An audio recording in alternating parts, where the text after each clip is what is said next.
All right, we are coming up on 8 o'clock. So, let's settle in, get comfortable, and get started. We left off last time. Oh, I should shift us over.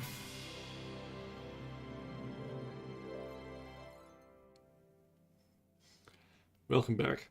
This is our second night of reading from Charles Dickens' A Christmas Carol.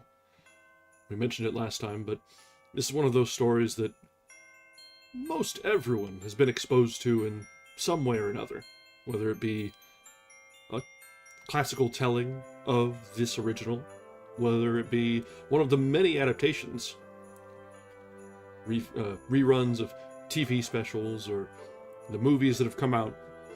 It's a timeless classic that fits very neatly in the season. You don't need to be particularly observant of Christmas to appreciate the message that's given here. It doesn't need to be sort of overly in your face. It's just about learning to be a good person. And that's really what matters.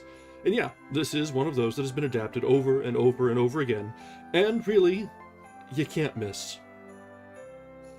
You tell a good story in a good way, and chances are it's going to be alright.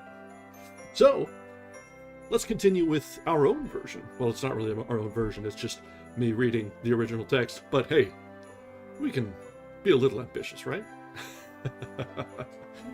We left off last time with seeing the first of the three spirits to visit Scrooge and try and shine some light on his shriveled old heart. And we'll see whether or not how the following two spirits play out. We've seen the ghost of Christmas past, and seen some vignettes, some visitations of snapshots of Scrooge's past. The unhappy child that he was growing into an unhappy man, which tends to be how that works out. So we have next, presumably, the ghost of Christmas present. So we'll see this parade of spirits, whether they'll be able to break through the cold veneer over Scrooge's heart. So, let's resume now with Stave 3 of A Christmas Carol. The second of the three spirits.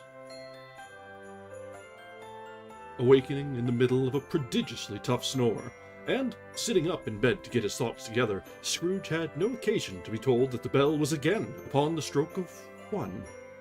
He felt that he was restored to consciousness in the right nick of time, with the equal purpose of holding a conference with the second messenger dispatched to him through Jacob Marley's intervention.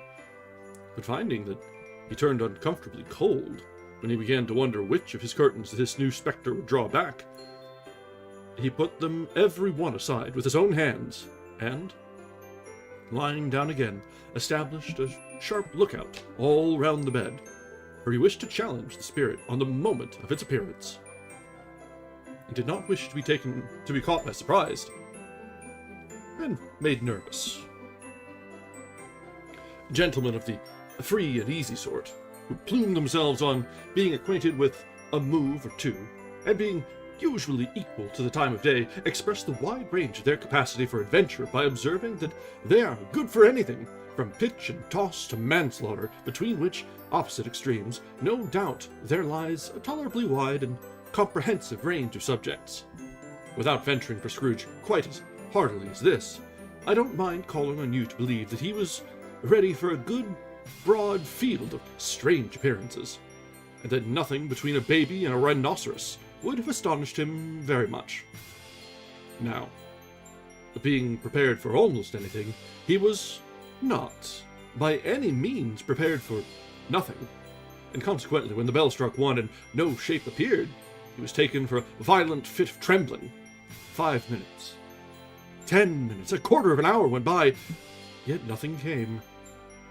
All this time, he lay upon his bed, the very core and center of a blaze of ruddy light, which streamed upon it when, the clock proclaimed the hour.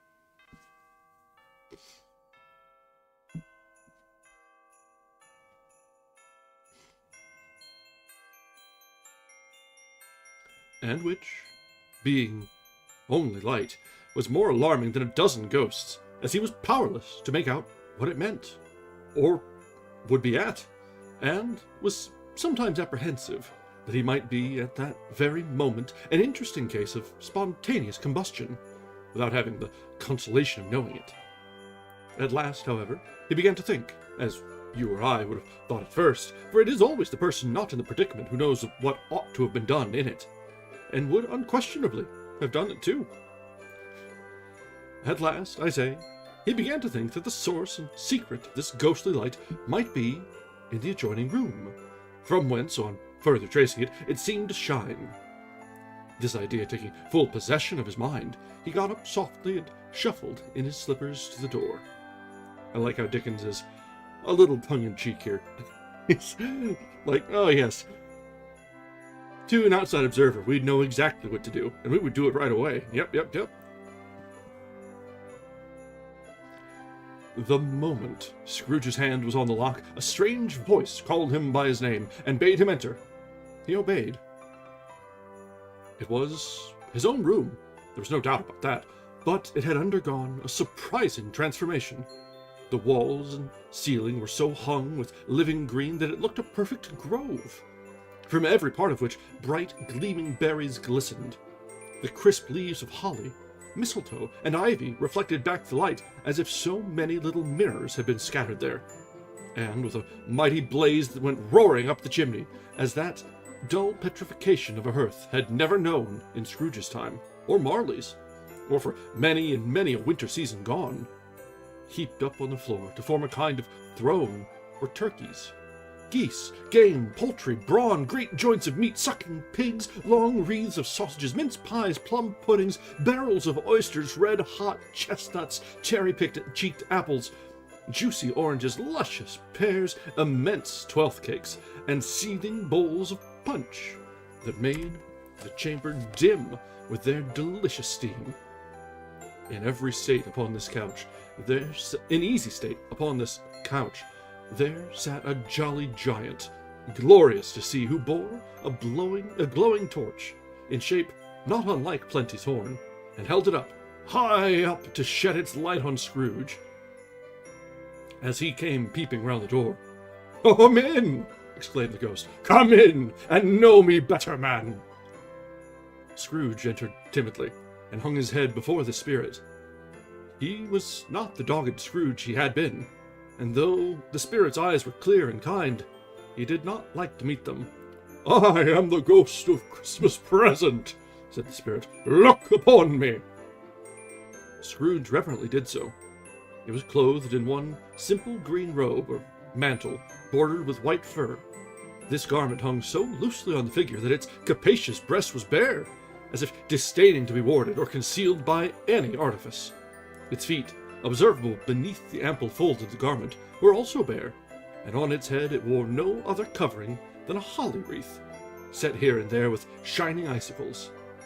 Its dark brown curls were long and free as its genial face, its sparkling eye, its open hand, its cheery voice, its unconstrained demeanor, and its joyful air. Girded round its middle was an antique scabbard, but no sword was in it, and the ancient sheath was eaten up with rust. I have here a picture, and I did, if you would believe it, prepare just a little bit.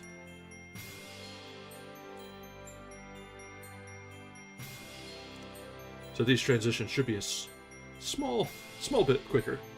So yes, we see here the ghost of Christmas present and Scrooge in his amazing night wear. This is one of those adaptations that is pretty reasonably consistent throughout a lot of the different adaptations. The Muppets one actually is very close to this description. If anything, the Muppet version is a little more rotund, but the costume is all very on point. It's very descriptive, it's kind of unusual how evocative this description was.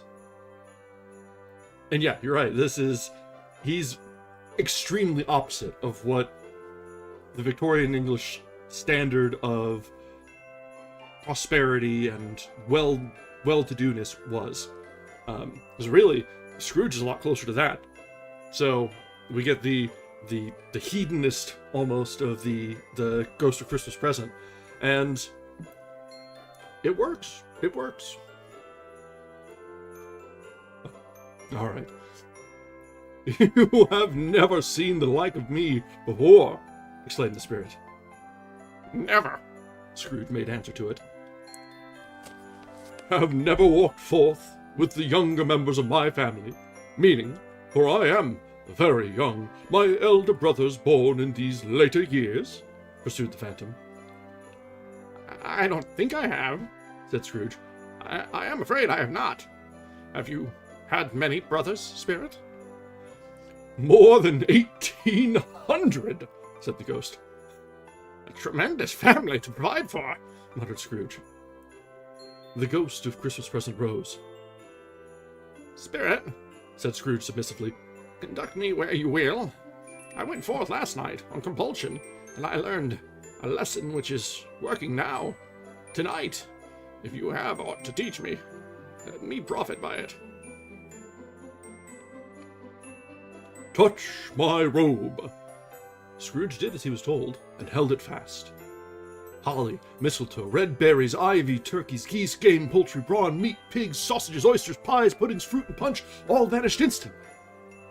So did the room, the fire, the ruddy glow, the hour of night, and they stood in the city streets on Christmas morning, where, for the weather was severe, the people made a rough, but brisk and not unpleasant kind of music, in scraping the snow from the pavement in front of their dwellings, and from the tops of their houses, whence it was mad delight to the boys to see it come plumping down into the road below, and splitting into artificial little snowstorms.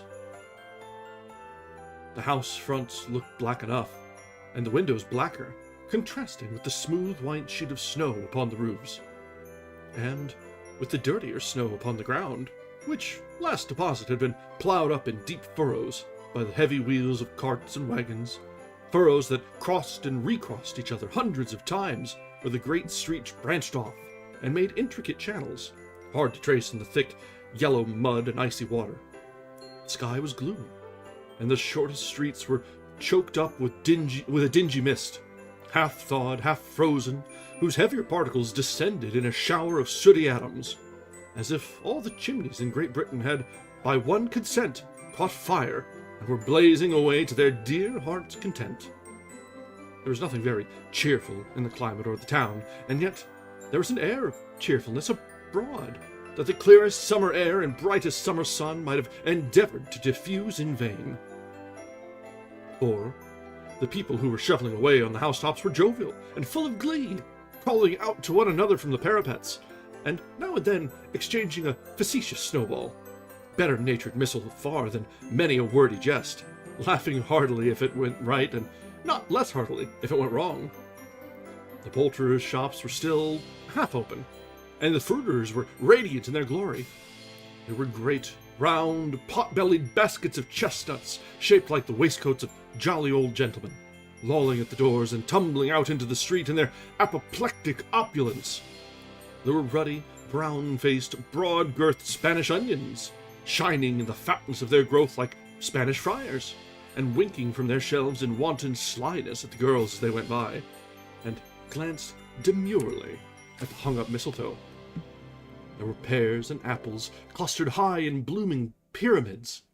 There were bunches of grapes, made in the shopkeeper's benevolence to dangle from conspicuous hooks, that people's mouths might water gratis as they passed. There were piles of filberts, mossy and brown, recalling, in their fragrance, ancient walks among the woods, and pleasant shufflings ankle-deep through withered leaves, where there were Norfolk biffins, squat and swarthy, setting off the yellow of the oranges and lemons, and, in the great compactness of their juicy persons, urgently entreating and beseeching to be carried home in paper bags and eaten after dinner. The very gold and silver fish, set forth among these choice fruits in a bowl, though members of a dull and stagnant-blooded race, appeared to know that there was something going on, and, to a fish, went gasping round and round their little world in slow and passionless excitement. The grocers! The grocers nearly closed, with perhaps 2 shutters down, or 1, but through those gaps such glimpses!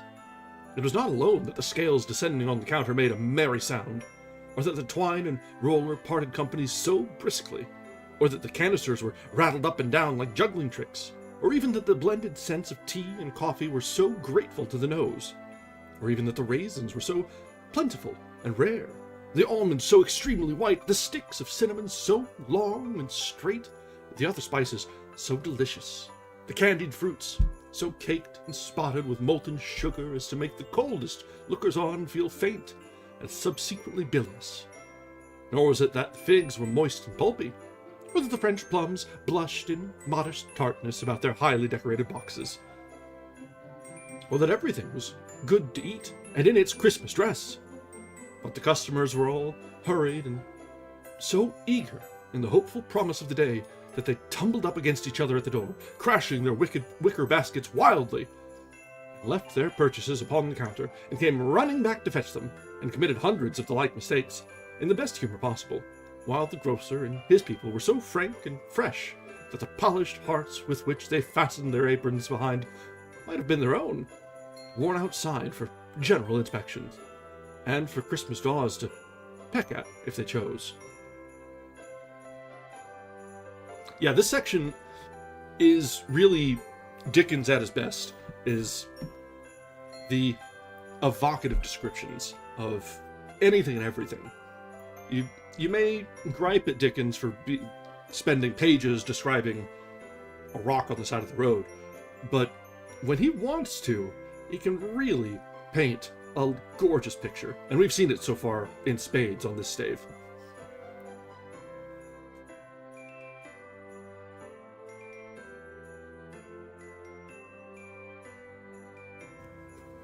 But soon the steeples called good people all, to church and chapel, and away they came, flocking through the streets in their best clothes, and with their gayest faces, and at the same time there emerged from scores of by-streets, lanes, and nameless turnings innumerable people carrying their dinners to the bakers' shops. The sight of these poor revellers appeared to interest the spirit very much, for he stood with Scrooge beside him in a baker's doorway,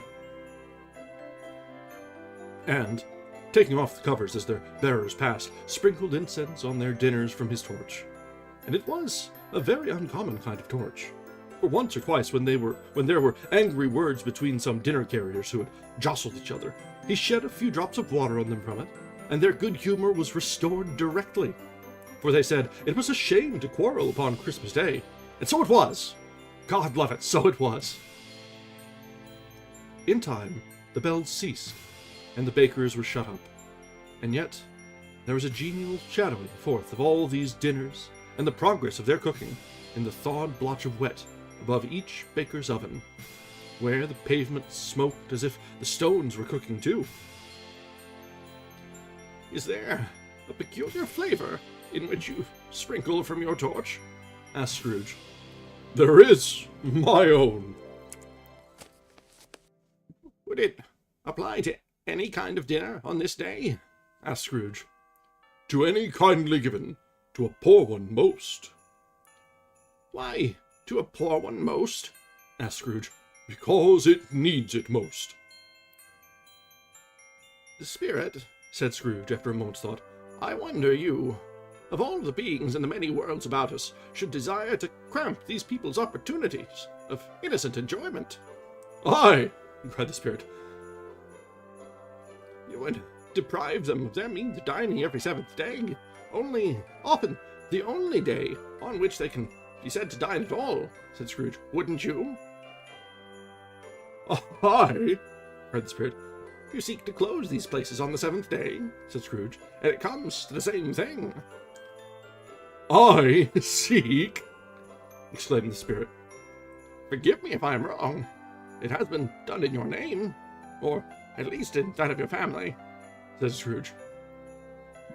"There are some upon this earth of yours," returned the spirit, "who lay claim to know us, and who do their deeds of passion, pride, ill will, hatred, envy, bigotry, and selfishness in our name, who are as strange to us as all our kith and kin, as if they had never lived.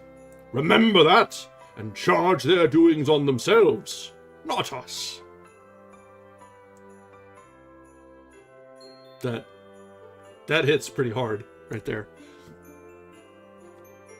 So that's a good lesson to remember if you carry nothing else from this story.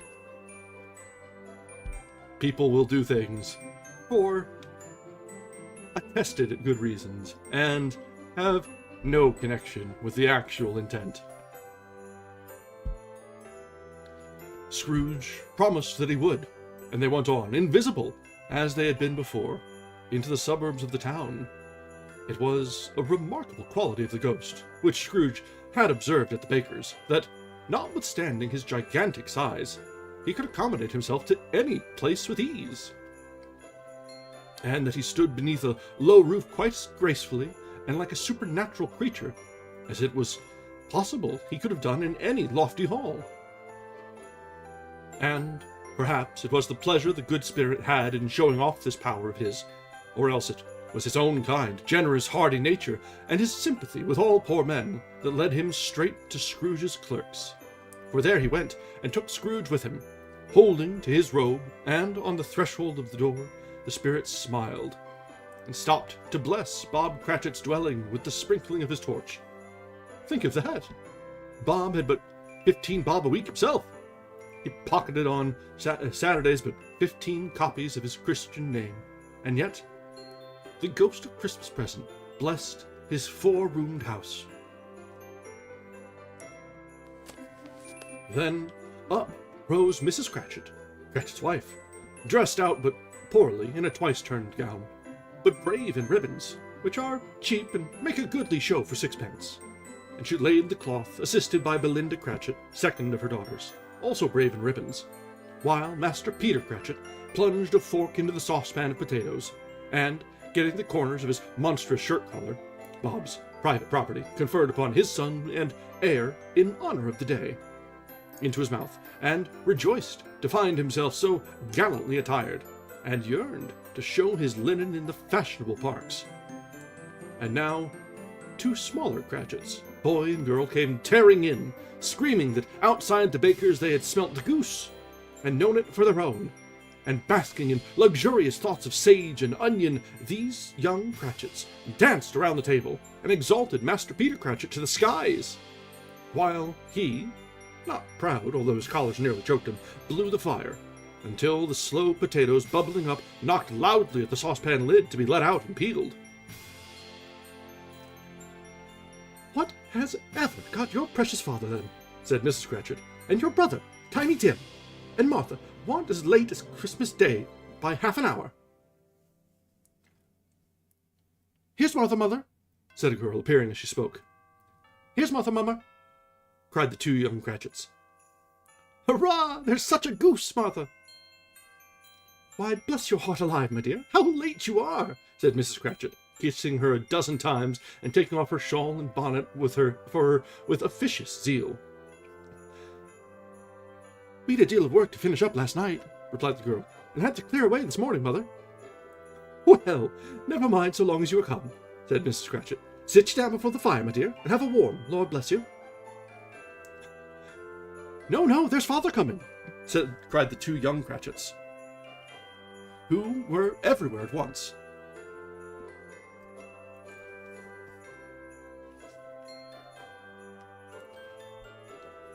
"Hide, Martha, hide!" So Martha hid herself, and in came little Bob, the father, with at least 3 feet of comforter exclusive of the fringe, hanging down before him, and his threadbare clothes darned up and brushed to look seasonable, and Tiny Tim upon his shoulder. Alas for Tiny Tim, he bore a little crutch, and had his limbs supported by an iron frame. "Why, here's our Martha," cried Bob Cratchit, looking round. Not coming, said Mrs. Cratchit. Not coming, said Bob, with a sudden declension in his high spirits, for he had been Tim's blood horse all the way from church, and had come home rampant. Not coming upon Christmas Day? Martha didn't like to see him disappointed, if it were only in joke. So she came out prematurely from behind the closet door and ran into his arms, while the two young Cratchits hustled Tiny Tim and bore him off into the wash-house, that he might hear the pudding singing in the copper. "And how did little Tim behave?" asked Mrs. Cratchit, when she had rallied Bob on his credulity, and Bob had hugged his daughter to his heart's content. "As good as gold," said Bob, "and better. Somehow he gets thoughtful, sitting by himself so much, and thinks the strangest things you ever heard. He told me, coming home, that he hoped the people saw him in the church, because he was a cripple, and it might be pleasant to them to remember upon Christmas Day who made lame beggars walk, and blind men see." Bob's voice was tremulous when he told them this, and trembled more when he said that Tiny Tim was growing strong and hearty. His active little crutch was heard upon the floor, and back came Tiny Tim before another word was spoken, escorted by his brother and sister to his stool before the fire, and while Bob, turning up his cuffs, as if, poor fellow, they were capable of being made more shabby, compounded some hot mixture in a jug with gin and lemons, and stirred it round and put it on the hob to simmer, Master Peter and the two ubiquitous young Cratchits went to fetch the goose, with which they soon returned in high procession.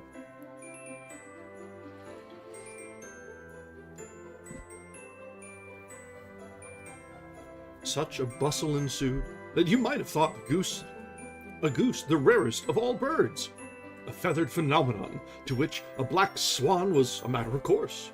And in truth it was something very like it in this house. Mrs. Cratchit made the gravy, ready beforehand in a little saucepan, hissing hot. Master Peter mashed the potatoes with incredible vigor.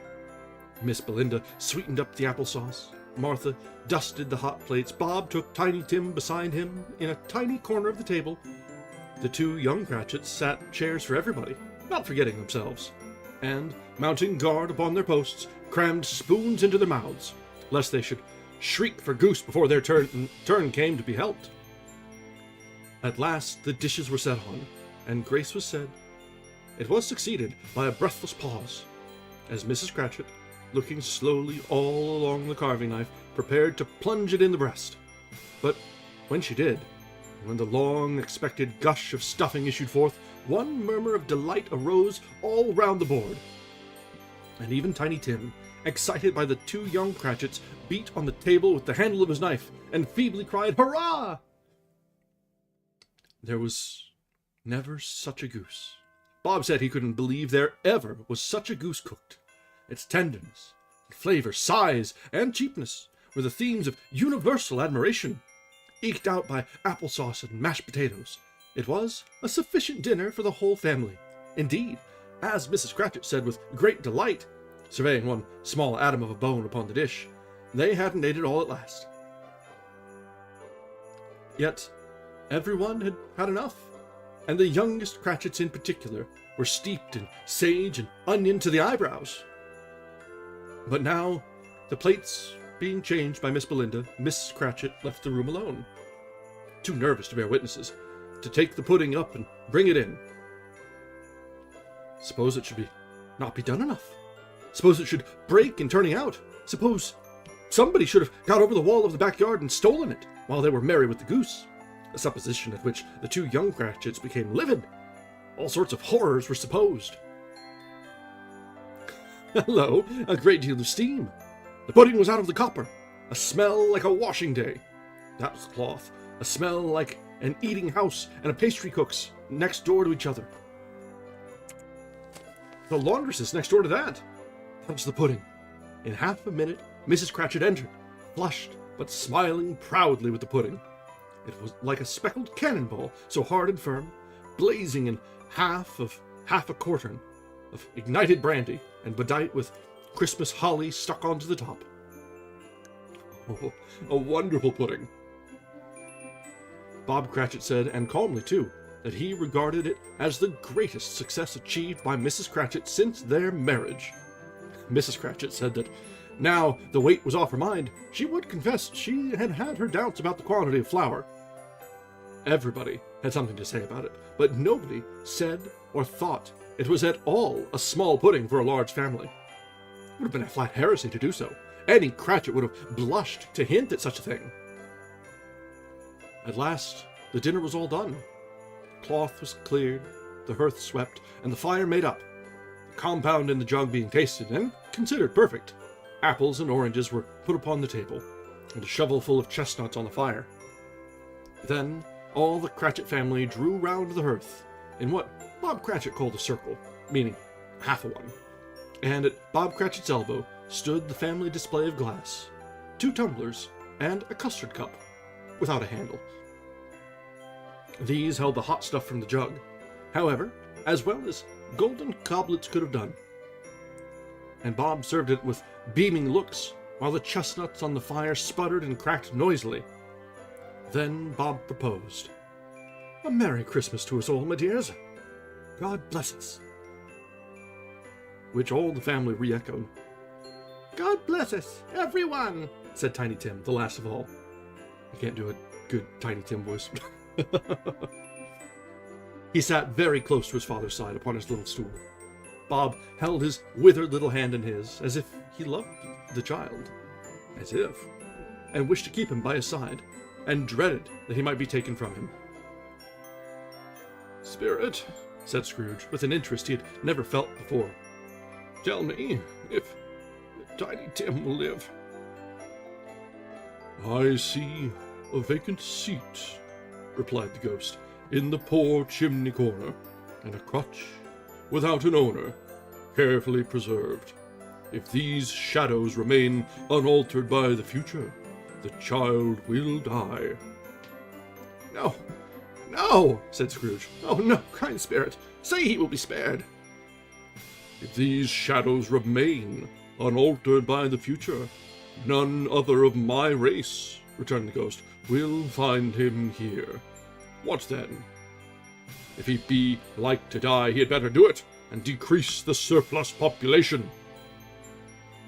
Scrooge hung his head to hear his own words quoted by the spirit, and was overcome with penitence and grief. "Man," said the ghost, "if a man you be in heart, not adamant, forbear that wicked cant until you have discovered what the surplus is, and where it is. Will you decide what men shall live, what men shall die? It may be that in the sight of heaven you are more worthless and less fit to live than millions like this poor man's child.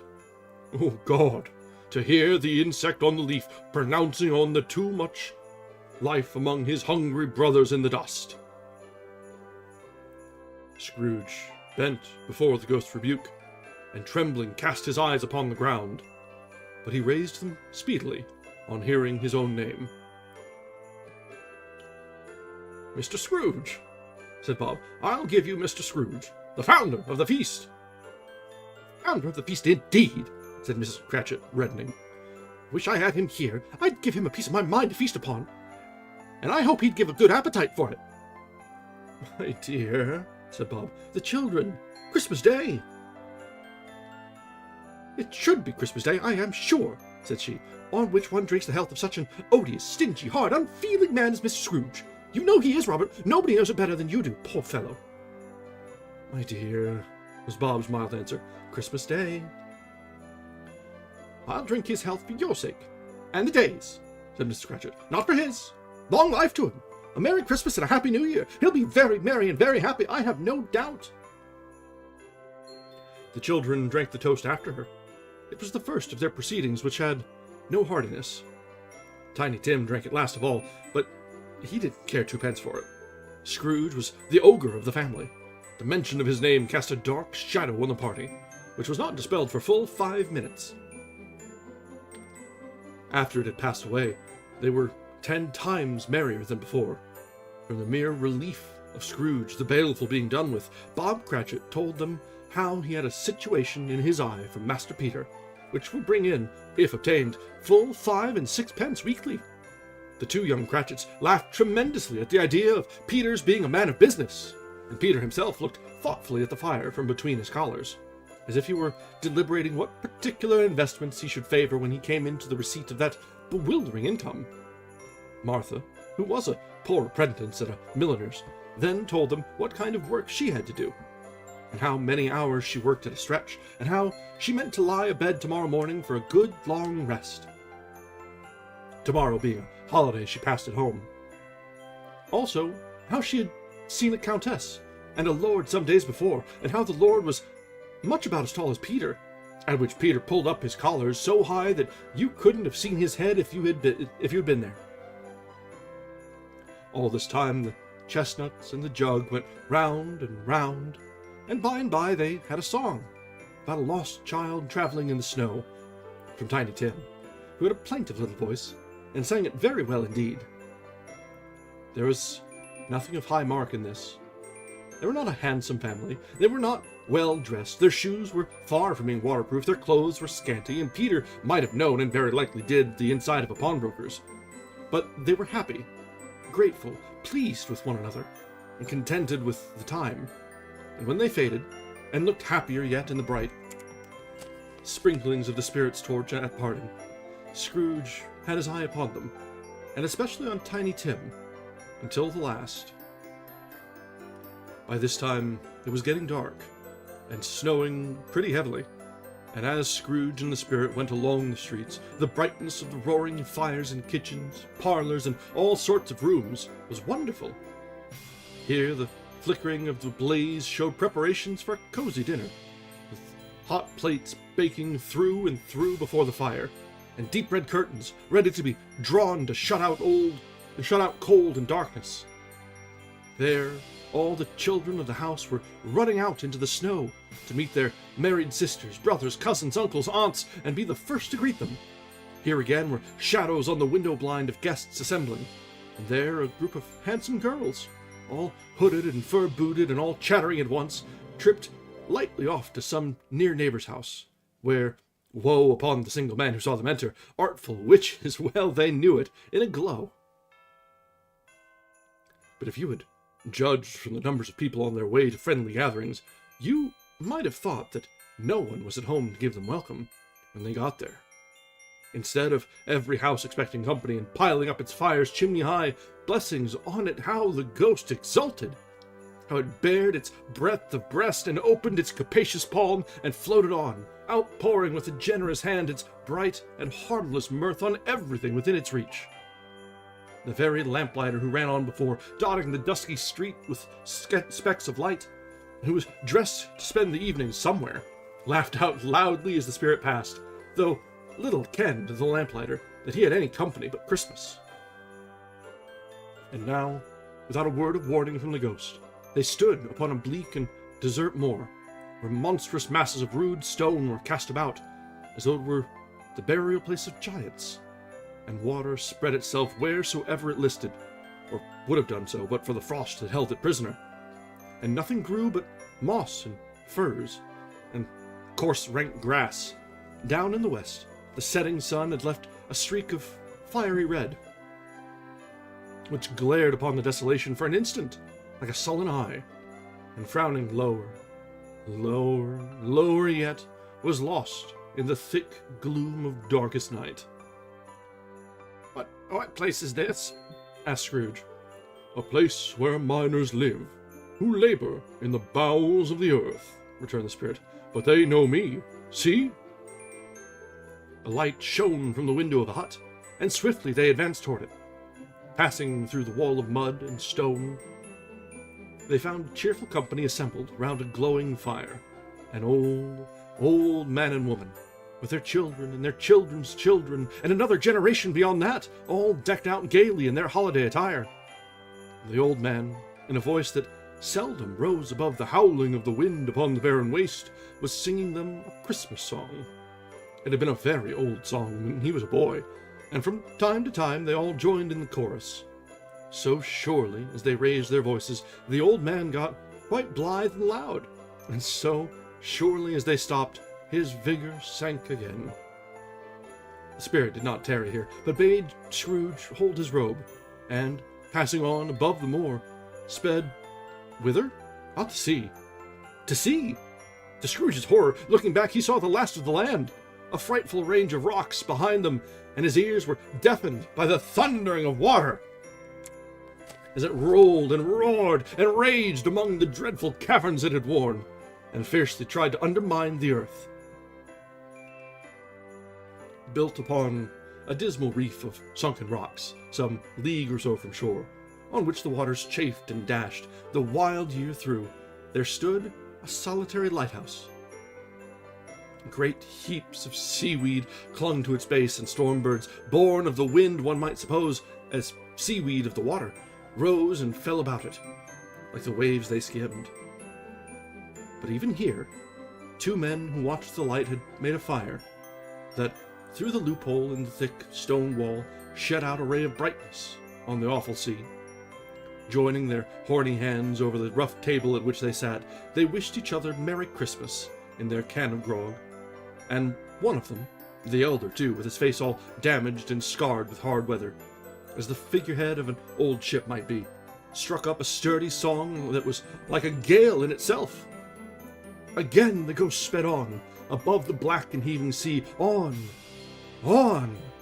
until, being far away, as he told Scrooge, from any shore, they lighted on a ship. They stood beside the helmsman at the wheel, the lookout in the bow, the officers who had the watch, dark, ghostly figures in their several stations, but every man among them hummed a Christmas tune, or had a Christmas thought, or spoke below his breath to his companion of some bygone Christmas day, with homeward hopes belonging to it.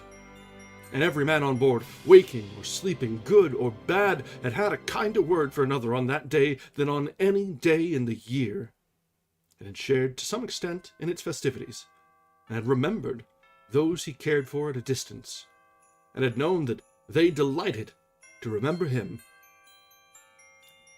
It was a great surprise to Scrooge, while listening to the moaning of the wind and thinking what a solemn thing it was to move on through the lonely darkness over an unknown abyss whose depths were secrets as profound as death. It was a great surprise to Scrooge, while thus engaged, to hear a hearty laugh.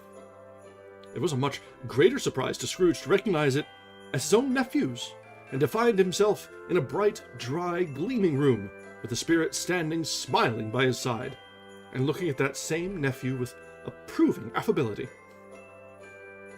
"Ha ha!" laughed Scrooge's nephews. "Ha ha!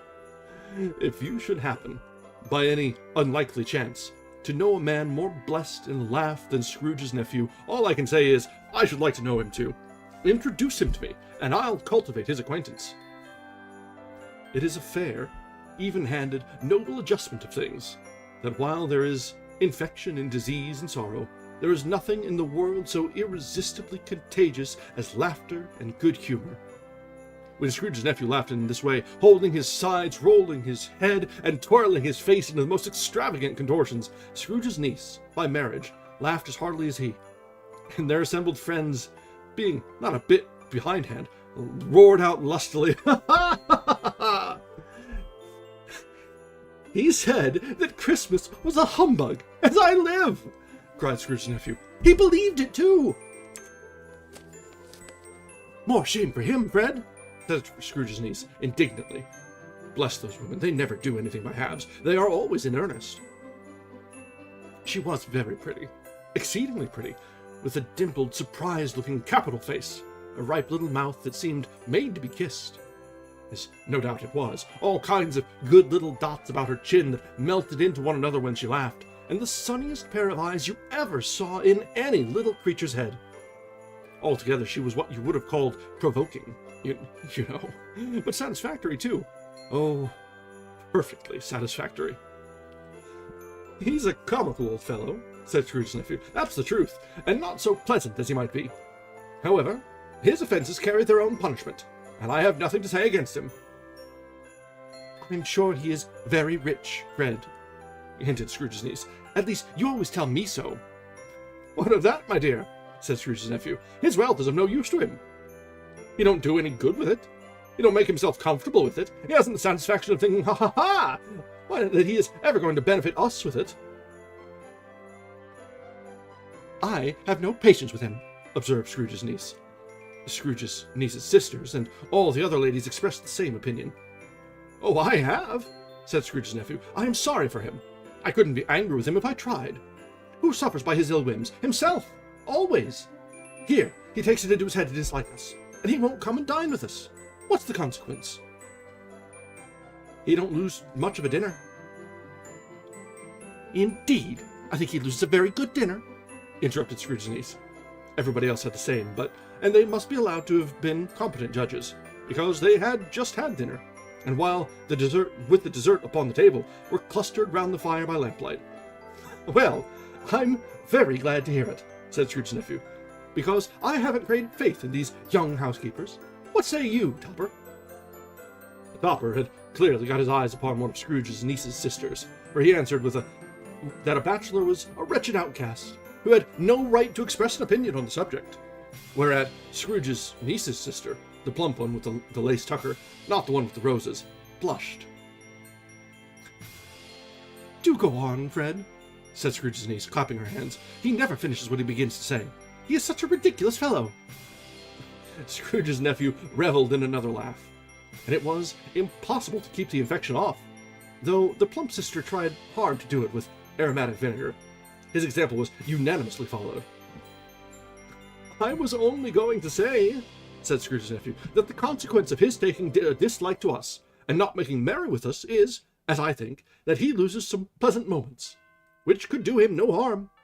I am sure he loses pleasanter companions than he can find in his own thoughts, either in his mouldy old office or his dusty chambers. I mean to give him the same chance every year, whether he likes it or not, for I pity him.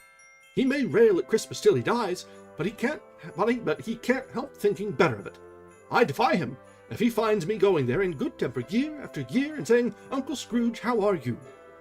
If it only puts him in the vein to leave his poor clerk £50, that's something, and I think I shook him yesterday.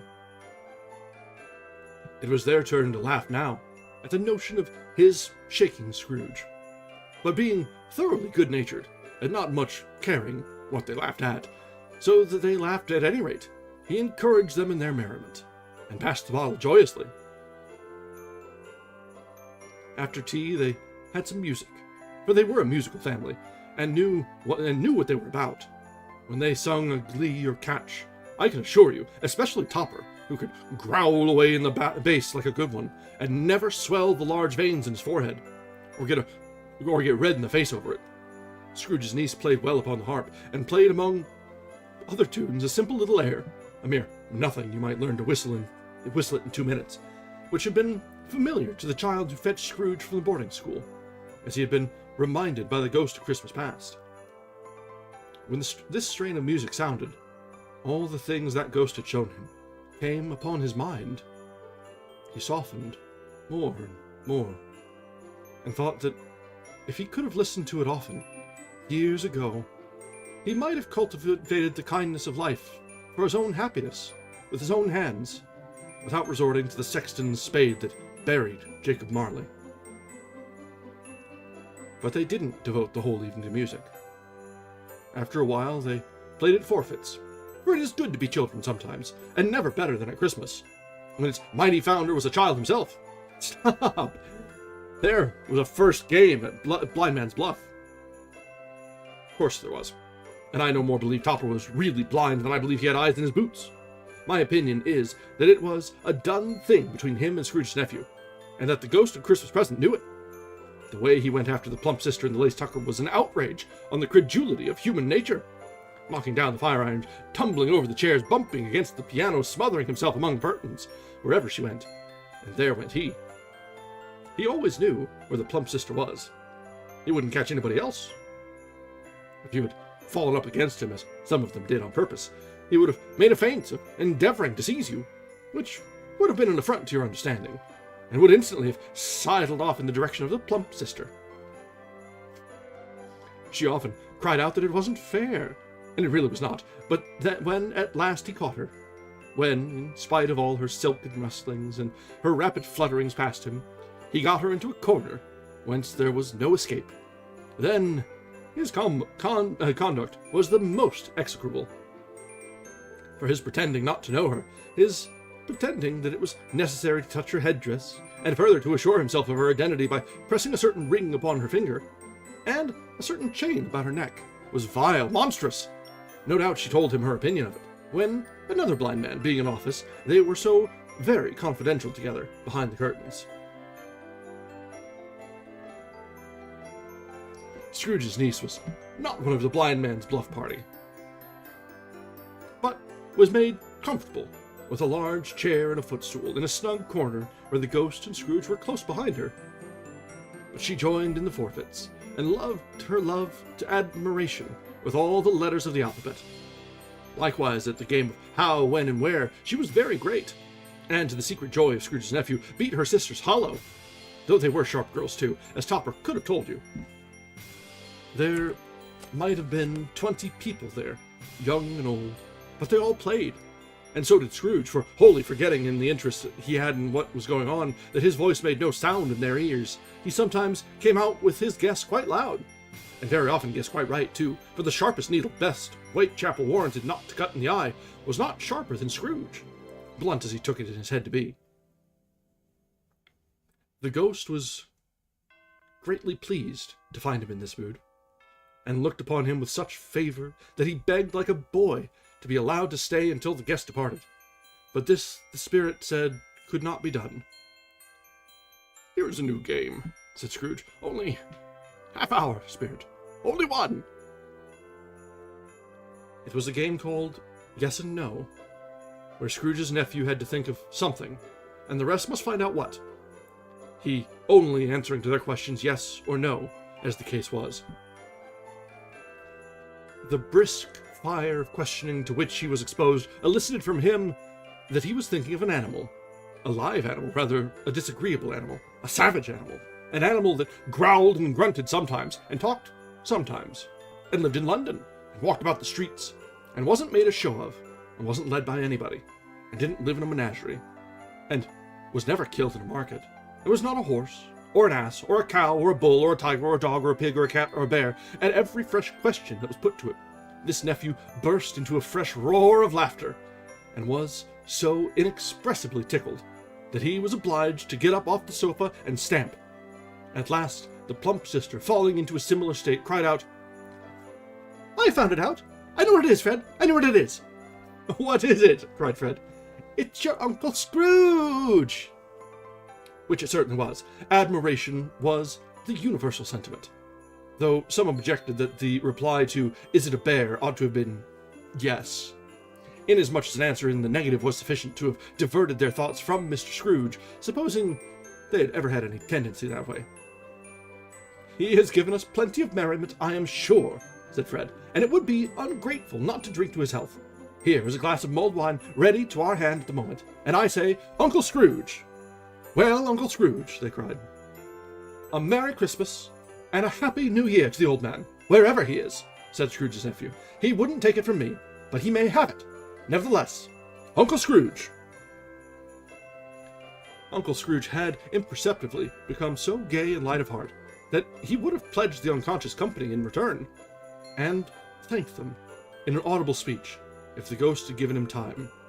But the whole scene passed off in the breath of the last words spoken by his nephew, and he and the spirit were again upon their travels. Much they saw, and far they went, and many homes they visited, but always with a happy end. The spirits stood beside sick beds, and they were cheerful, on foreign lands, and they were close at home, by struggling men, and they were patient in their greater hope, by poverty, and it was rich, in almshouse, hospital, and jail, in misery's every refuge, where vain man in his little brief authority had not made fast the door, and barred the spirit out, he left his blessing, and taught Scrooge his precepts. It was a long night, if it were only a night, but Scrooge had his doubts of this, because the Christmas holidays appeared to be condensed into the space of time they passed together. It was strange, too, that while Scrooge remained unaltered in his outward form, the ghost grew older, clearly older. Scrooge had observed this change, but never spoke of it. until they left a children's 12th night party, when, looking at the spirit as they stood together in an open place, he noticed that its hair was grey. "Are a spirit's life's so short?" asked Scrooge. "My life upon this globe is very brief," replied the ghost. "It ends tonight." "Tonight?" cried Scrooge. "Tonight at midnight. Hark! The time is drawing near."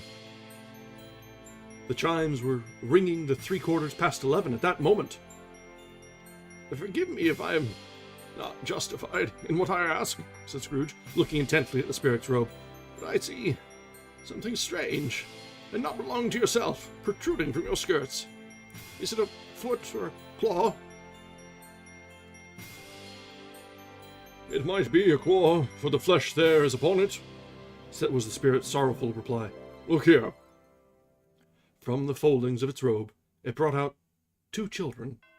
Wretched, abject, frightful, hideous, miserable, they knelt down at its feet, and clung upon the outside of its garment. "Oh, man, look here! Look! Look! Look down here!" exclaimed the ghost.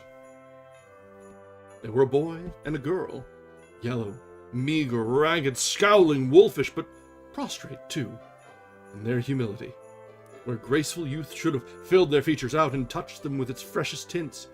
A stale and shriveled hand, like that of age, had pinched and twisted and pulled them into shreds. Where angels might have sat enthroned, devils lurked and glared out menacing. No change, no degradation, no perversion of humanity in any grade through all the mysteries of wonderful creation as monsters half so horrible and dread. Nope. New picture.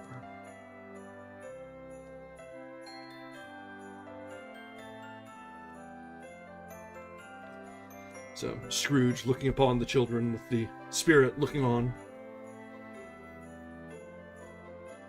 Scrooge started back, appalled.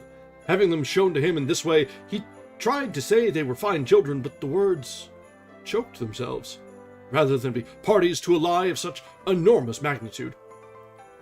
"Spirit, are they yours?" Scrooge could say no more. "They are man's," said the spirit, looking down upon them, "and they cling to me, appealing from their fathers. This boy is ignorance, this girl is want. Beware them both, and all of their degree, but most of all beware this boy. For on his brow I see that written which is doom. Unless the writing be erased, deny it!" cried the spirit, stretching out its hand towards the city. "Slander those who tell it ye, admit it for your facetious purposes, and make it worse, and bide the end." "Have they no refuge or resource?" cried Scrooge. "Are there no prisons?" said the spirit, turning on him for the last time with his own words. "Are there no workhouses?" The bell struck 12. Scrooge looked about him for the ghost, and saw it not. As the last stroke ceased to vibrate, he remembered the prediction of old Jacob Marley, and, lifting up his eyes, beheld a solemn phantom, draped and hooded, coming like a mist along the ground towards him. And that is the end of Stave 3. And we come to the last of the spirits, ghost of Christmas's future, or yet to come.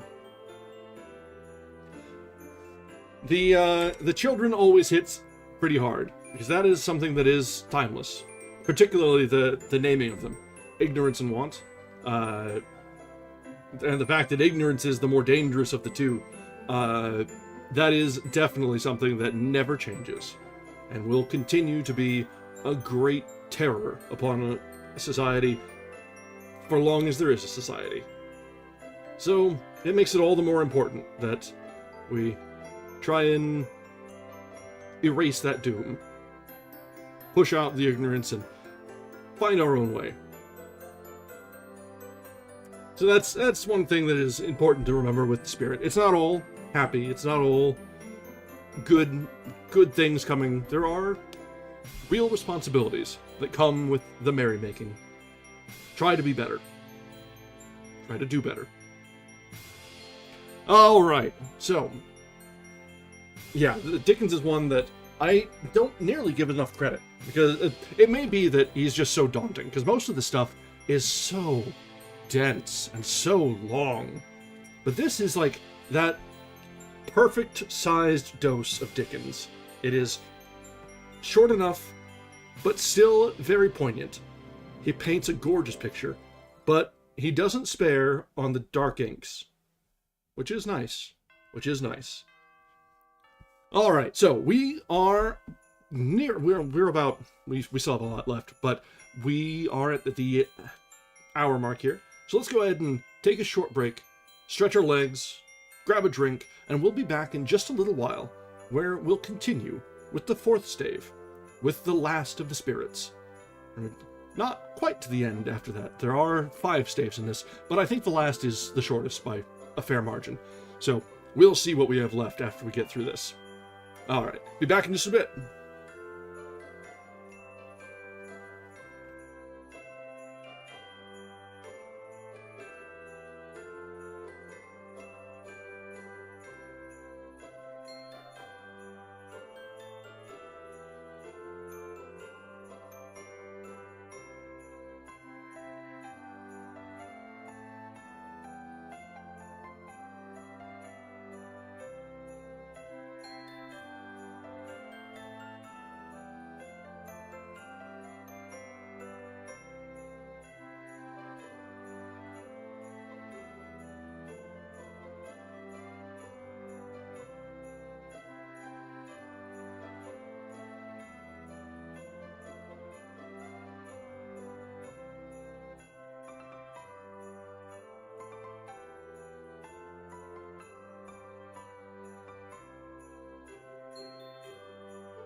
All right, we are back. All right, so we have one very big part ahead of us yet, and then the last stave to follow. I'll actually look forward to see how much longer each of these are. Oh yeah. The last stave is quite a bit shorter than the second to last. So we should be able to finish tonight without too much fuss. It will be a little hefty there. We might run a little over, but it shouldn't be too bad. We made good progress tonight, and we will continue to do so. So, let's resume now with the fourth stave of A Christmas Carol by Charles Dickens. The Last of the Spirits.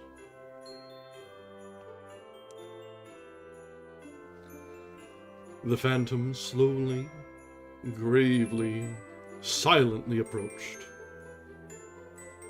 When it came near him, Scrooge bent down upon his knee, for in the very air through which this spirit moved, it seemed to scatter gloom and mystery.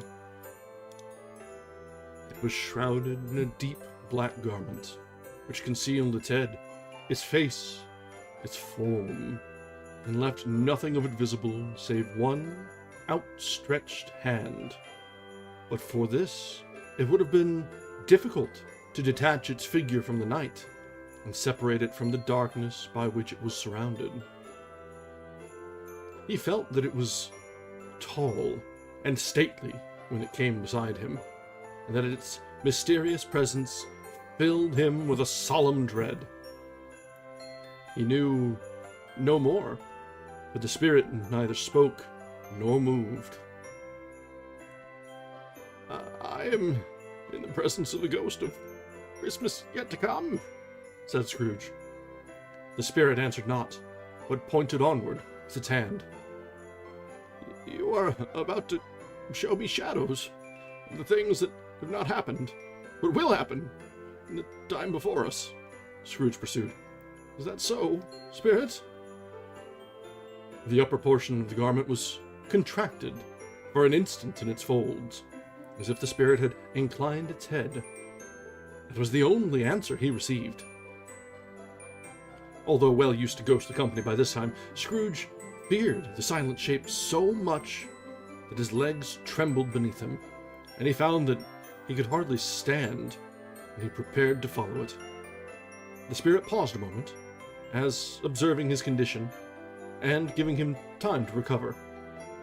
But Scrooge was all the worse for this.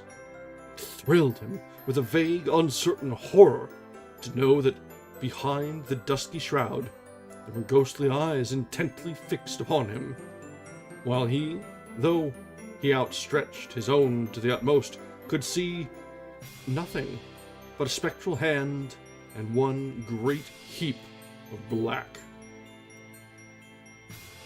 Ghost of the future, he exclaimed, I fear you more than any spectre I have seen. But as I know your purpose is to do me good, and as I hope to live to be another man from what I was, I am prepared to bear you company, and do it with a thankful heart. But will you not speak to me? It gave him no reply. The hand was pointed straight before them.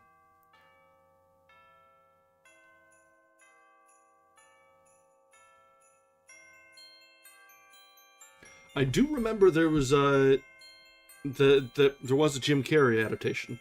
I don't remember if it was any good. With Jim Carrey, it's a coin flip, really. Lead on, said Scrooge. Oh, of course it was Zemeckis. I bet that's in your algorithm now too, isn't it? Sorry, not sorry.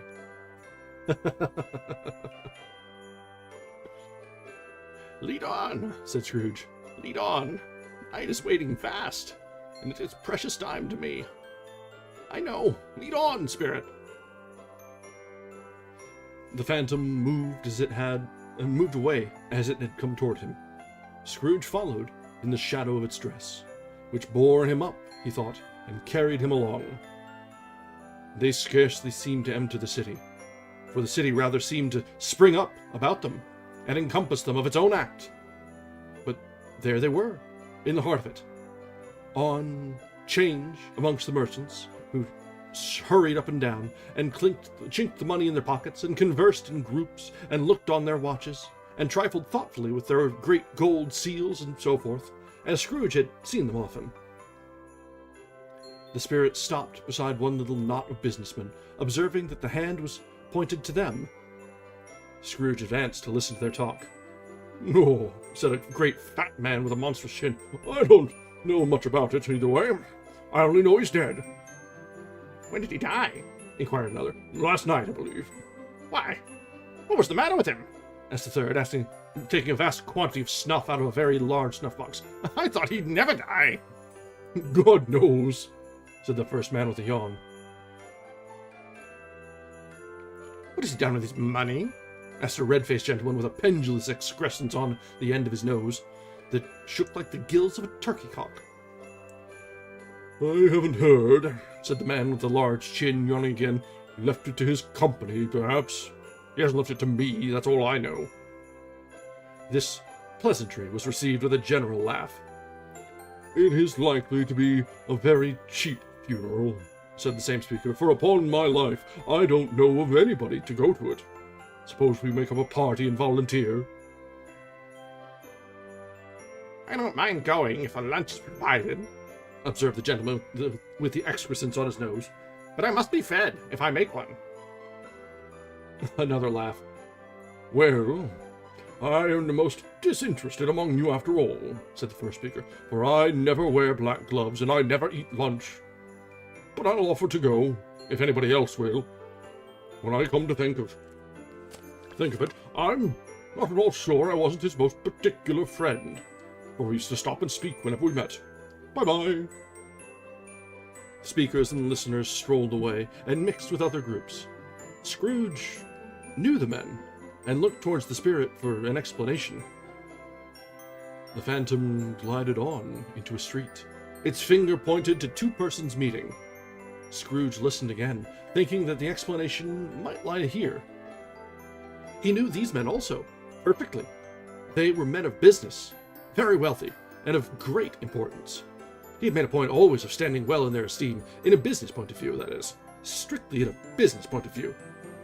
"How are you?" said one. "How are you?"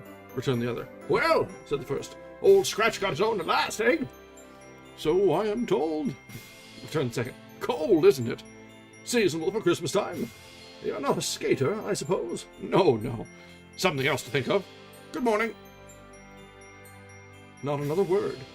Their meeting, their conversation, and their parting. Scrooge was at first inclined to be surprised that the spirit should attach such importance to conversations apparently so trivial. But feeling assured that they must have had some hidden purpose, he set himself to consider what it was likely to be. They could scarcely be supposed to have any bearing on the death of Jacob, his old partner, for that was past, and this ghost province was the future. Nor could he think of anyone immediately connected with himself to whom he could apply them.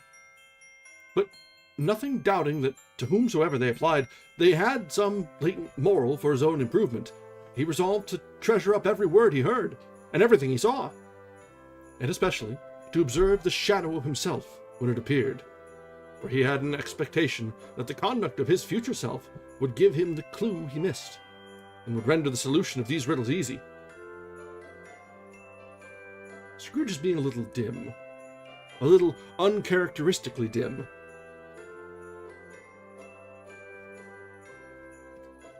He looked about in that very place for his own image, but another man stood in his accustomed corner, and though the clock pointed to his usual time of day for being there, he saw no likeness of himself among the multitudes that poured in through the porch. It gave him little surprise, however, for he had been revolving in his mind a change of life, and thought and hoped he saw his newborn resolutions carried out in this. Quiet and dark, beside him, stood the phantom, with its outstretched hand, When he roused himself from his thoughtful rest, he fancied, from the turn of the hand and its situation in reference to himself, that the unseen eyes were looking at him keenly, and made him shudder and feel very cold. They left the busy scene and went into an obscure part of town, where Scrooge had never penetrated before, although he recognized its situation and its bad repute. The ways were foul and narrow, the shops and houses wretched, the people half-naked, drunk, and slipshod ugly. Alleys and archways, like so many cesspools, disgorged their offences of smell and dirt and life upon the straggling streets, and the whole quarter reeked with crime, with filth, and misery. Far in this den of infamous resort, there was a low-browed beetling shop, below a penthouse roof, where iron, old rags, bottles, bones, and greasy offal were bought. Upon the floor within were piled up heaps of rusty keys, nails, chains, hinges, files, scales, weights, and refuse iron of all kinds. Secrets that few would like to scrutinize were bred and hidden in mountains of unseemly rags, masses of corrupted fat, and sepulchres of bones. Sitting in among the wares he dealt in, by a charcoal stove made of old bricks, was a gray-haired rascal, nearly 70 years of age, who had screened himself from the cold air without by a frowsy curtaining of miscellaneous tatters, hung upon a line, and smoked his pipe in all the luxury and calm retirement.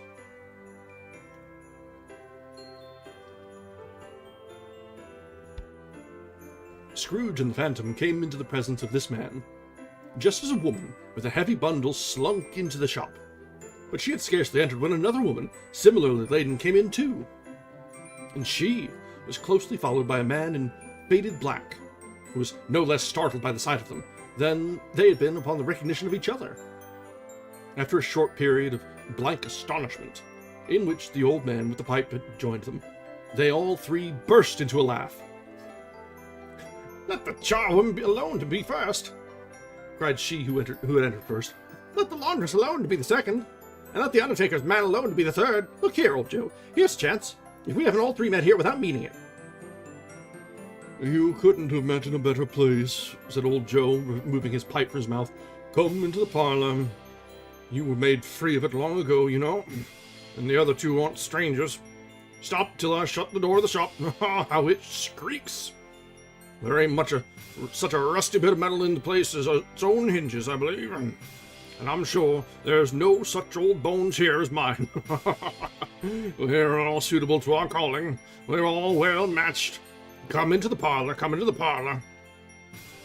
The parlor was a space behind the screen of rags. The old man raked the fire together with an old stair rod, and, having trimmed his smoky lamp, for it was night, with the stem of his pipe, put it in his mouth again. While he did this, the woman who had already spoken threw her bundle on the floor and sat down in a flaunting manner on a stool, crossing her elbows on her knees and looking with a bold defiance at the other two. "What odds, then? What odds, Mrs. Dilber?" said the woman. "Every person has a right to take care of themselves. He always did." "That's true indeed," said the laundress. "No man more so." Why then, don't stand staring as if you're afraid, woman. Who's the wiser? We're not going to pick holes in each other's coats, I suppose."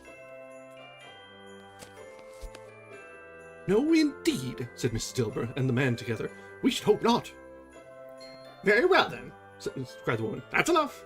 Who's the worse for the loss of a few things like these? Not a dead man, I suppose." "No, indeed," said Mrs. Dilber, laughing. "If you wanted to keep him after he was dead, a wicked old screw," pursued the woman. "Why, wasn't he natural in his lifetime? If he has been, he'd have had somebody to look after him when he was struck with death, instead of lying gasping out there alone by himself." "It's the truest word that ever was spoke," said Mrs. Dilber. "It's a judgment on him." "I wish it was a little heavier judgment," replied the woman. "And it should have been. You may depend on it. If I could have laid my hands on anything else, open that bundle, old Joe, and let me know the value of it. Speak out plain. I'm not afraid to be the first, nor afraid to let them see it. We know pretty well what we were helping ourselves. Before we met here, I believe, it's no sin. Open the bundle, Joe." But the gallantry of her friends would not allow this. and the man in faded black, mounting the breach first, produced his plunder. It was not extensive. A seal or two, a pencil case, a pair of sleeve buttons, and a brooch of no great value were all. They were severally examined and appraised by old Joe, who chalked the sums up he was disposed to give for each upon the wall, and added them up into a total when he found there was nothing more to come. "That's your account," said Joe, "and I wouldn't give another sixpence if I was to be boiled for not doing it. Who's next?" Mrs. Dilber was next. Sheets and towels, a little wearing apparel, 2 old-fashioned silver teaspoons, a pair of sugar tongs, and a few boots. Her account was stated on the wall in the same manner. "I always give too much to ladies. It's a weakness of mine. That's the way I ruin myself," said old Joe. "That's your account. If you asked me for another penny and made it an open question, I'd repent of being so liberal and knock off half a crown." "And now undo my bundle, Joe," said the first woman. Joe went down on his knees for the greater convenience of opening it, and, having unfastened a great many knots, dragged out a large and heavy roll of some dark stuff. "And what do you call this?" said Joe. "Bed curtains." "Ah!" returned the woman, laughing and leaning forward on her crossed arms. "Bed curtains.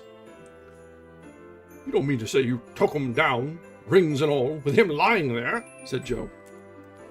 "Yes, I do," replied the woman. "Why not?" "You were born to make your fortune," said Joe, "and you'll certainly do it." "I certainly shan't hold my hand when I can get anything in it by reaching it out, for the sake of such a man as he was. I promise you, Joe," replied the woman coolly. "Don't drop that oil upon the blankets now." "His blankets?" asked Joe. "Whose else do you think?" replied the woman. "He isn't likely to take cold without him, I dare say." "Hope he didn't die of anything catching, eh?" said old Joe, stopping in his work and looking up. "Don't you be afraid of that," returned the woman. "I ain't so fond of his company that I'd loiter around him for such things, if he did. Ah! You may look through that shirt till your eyes ache, but you won't find a hole in it, nor a threadbare place. It's the best he had, and a fine one, too. They'd have wasted it if it hadn't been for me." "What do you call wasting of it?" asked Joe. "Putting it on and reburied him, to be sure," replied the woman with a laugh. "Somebody was fool enough to do it, but I took it off again. If calico ain't good enough for such a purpose, it ain't good enough for anything. It's quite as becoming of the body. He can't look uglier than he did in that one." Scrooge listened to this dialogue in horror. As they sat grouped about their spoil, in the scanty light afforded by the old man's lamp, he viewed them with a detestation and disgust, which could hardly have been greater, though they had been obscene demons, marketing the corpse itself. "Ha ha!" laughed the same woman, when old Joe produced a flannel bag with money in it, and told out their several gains upon the ground. "This is the end of it, you see. He frightened everyone away from him when he was alive, to profit us when he was dead." "Spirit," said Scrooge, shuddering from head to foot, I see. The case of this unhappy man might be my own. My life tends that way now. Merciful heaven, what is this?" He recoiled in terror, for the scene had changed, and now he almost touched a bed, a bare, uncurtained bed, on which, beneath a ragged sheet, there lay a something covered up, which, though it was dumb, announced itself in awful language. The room was very dark, too dark to be observed with any accuracy, though Scrooge glanced round it in obedience to a secret impulse, anxious to know what kind of room it was. A pale light, rising in the outer air, fell straight upon the bed, and on it, plundered and bereft, unwatched, unwept, uncared for, was the body of this man.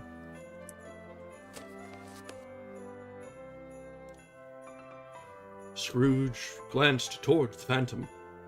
Its steady hand was pointed to the head. The cover was so carelessly adjusted that the slightest raising of it, the motion of a finger upon Scrooge's part, would have disclosed the face. He thought of it, felt how easy it would be to do, and longed to do it, but had no more power to withdraw the veil than to dismiss the spectre at his side. Oh, cold, cold, rigid, dreadful death! Set up thine altar here, and dress it with such terrors as thou hast at thy command, for this is thy dominion.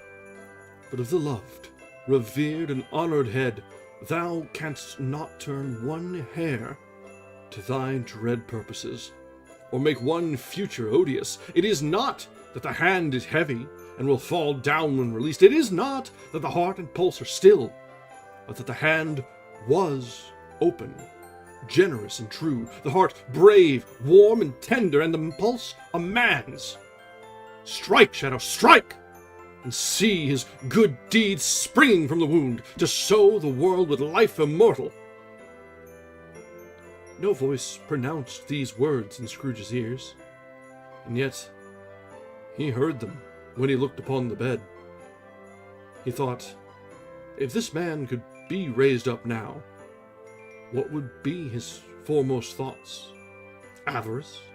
Hard-dealing, griping cares? They have brought him to a rich end, truly. He lay in the dark, empty house, with not a man, a woman, or a child to say that he was kind to me in this or that, and for the memory of one kind word, I will be kind to him. A cat was tearing at the door, and there was a sound of gnawing rats beneath the hearthstone. What they wanted in the room of death, and why they were so restless and disturbed, Scrooge did not care to think. "Spirit," he said, "this is a fearful place. In leaving it, I shall not leave its lesson. Trust me. Let us go." Still, the ghost pointed with an unmoved finger to the head. "I understand you," Scrooge returned, and I would do it if I could. But I have not the power, Spirit. I have not the power." Again it seemed to look upon him. "If there is any person in the town who feels emotion caused by this man's death," said Scrooge, quite agonized, "show that person to me, Spirit. I beseech you." The phantom spread its dark robe before him for a moment, like a wing, and withdrawing it, revealed a room by daylight, where Mother and her children were. She was expecting someone, and with anxious eagerness, for she walked up and down the room, started at every sound, looked out from the window, glanced at the clock, tried, but in vain, to work with her needle, and could hardly bear the voices of the children in their play. At length, the long-expected knock was heard. She hurried to the door and met her husband, a man whose face was careworn and depressed. Though he was young, there was a remarkable expression in it now, a kind of serious delight, of which he felt ashamed, and which he struggled to repress.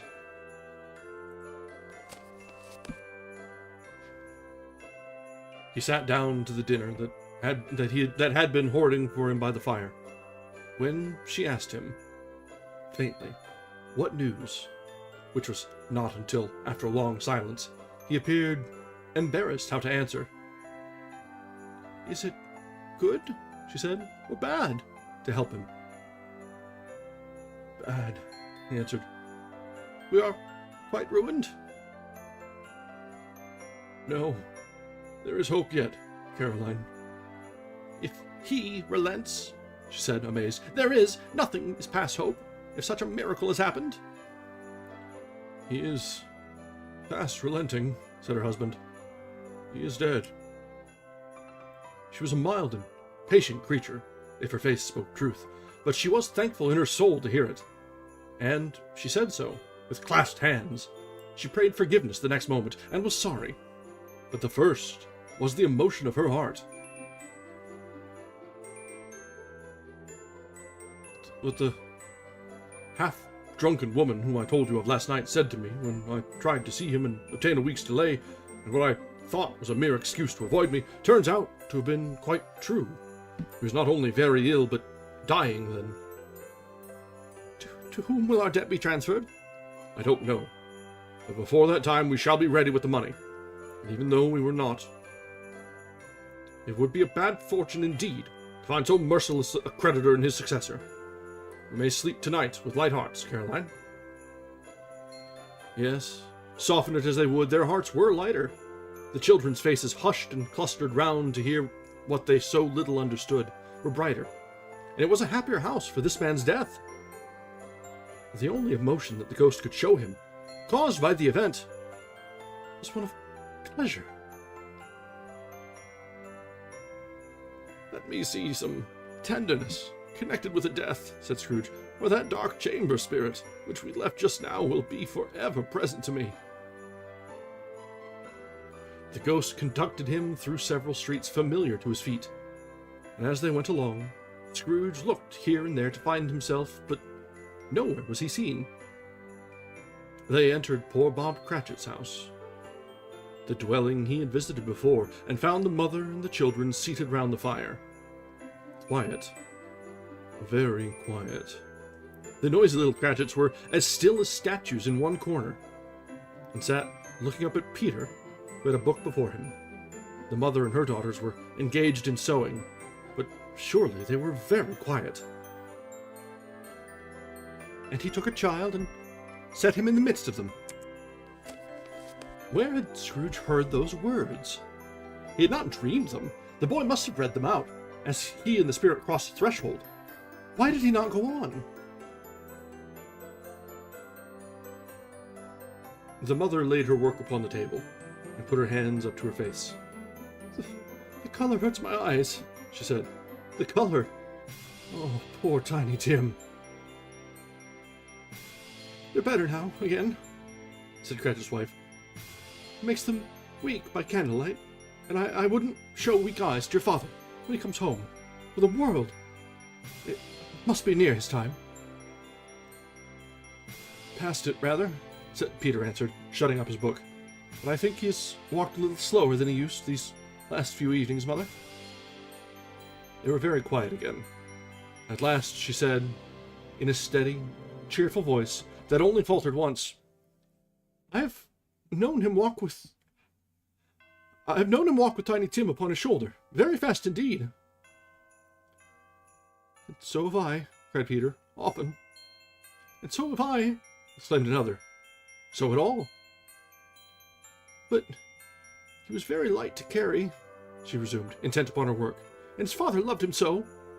There was no trouble, no trouble. And there's your father at the door." She hurried out to meet him, and little Bob in his comforter, he had need of it, poor fellow, came in. His tea was ready for him on the hob, and they all tried who should help him to it the most. Then the two young Cratchits got upon his knee and laid each child a little cheek against his face, as if they said, "Don't mind it, Father. Don't be grieved." Bob was very cheerful with them, and spoke pleasantly to all the family. He looked at the work upon the table, and praised the industry and speed of Mrs. Cratchit and the girls. They would be done long before Sunday, he said. "Sunday? You went today, then, Robert?" said his wife. "Yes, my dear," returned Bob. "I wish you could have gone. It would have done you good to see how green a place it is. But you'll see it often. I promised him that I would walk there on a Sunday." My little child," cried Bob. "My little child." He broke down all at once. He couldn't help it. If he could have helped it, he and his child would have been farther apart perhaps than they were here.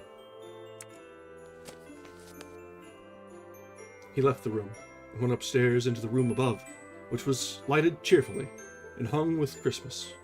There was a chair set close beside the child, and there were signs of someone having been there lately. Poor Bob sat down in it, and when he had thought a little and composed himself, he kissed the little face. He was reconciled to what had happened, went down again quite happy. They drew about the fire and talked, the girls and mother working still.